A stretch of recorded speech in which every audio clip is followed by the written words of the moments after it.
Bonjour à tous et bienvenue dans ce nouveau numéro de vos capsules santé. On va parler médecine du sport aujourd'hui et notamment de sportifs de haut niveau comme moi. Oui, David Beckham était trop cher. Restez bien attentifs et ne partez pas trop vite parce que le coup d'envoi, c'est maintenant.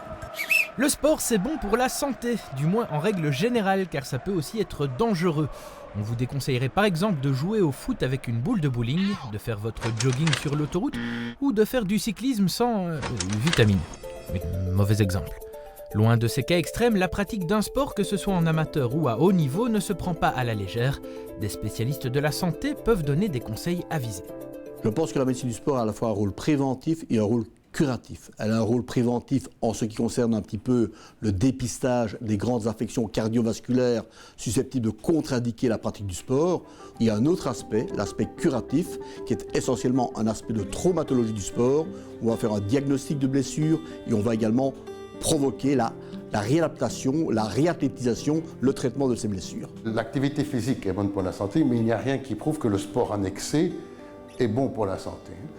On sait que l'effort extrême peut prédisposer à certaines affections. Il faut rappeler le rôle essentiel du médecin généraliste. Il vous connaît parfaitement, il connaît votre dossier, il sait si vous avez éventuellement des antécédents cardiovasculaires, familiaux ou personnels. Avant tout, l'anamnèse. C'est quoi l'anamnèse? C'est l'interrogatoire du patient pour définir son risque global.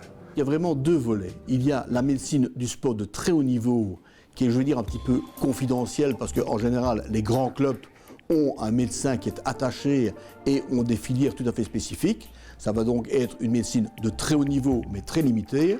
Et à côté de cela, la médecine du sport, son gros débouché, c'est quand même le monsieur tout le monde qui fait une activité sportive, qui veut savoir s'il peut la pratiquer en toute sécurité et qui va également présenter une entorse, une lésion musculaire, comme le sportif de haut niveau. Un homme qui a 50 ans, qui fume, qui nous dit qu'il a une hypertension, qui a du cholestérol, qui a du diabète, qui est sédentaire et qui veut reprendre l'effort, c'est celui-là qu'il faut avant tout tester.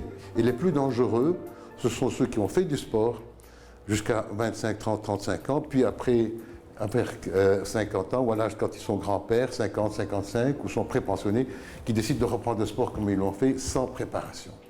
Pour en savoir plus sur le thème, retrouvez le professeur Crillard et le docteur Kassab lors d'une conférence débat organisée par le service provincial de promotion de la santé. Les experts introduits par le député en charge Georges Pire prendront la parole ce jeudi 22 mai 2014 dès 19h30. Tout cela se passe à la salle des fêtes de l'IPES de Huy.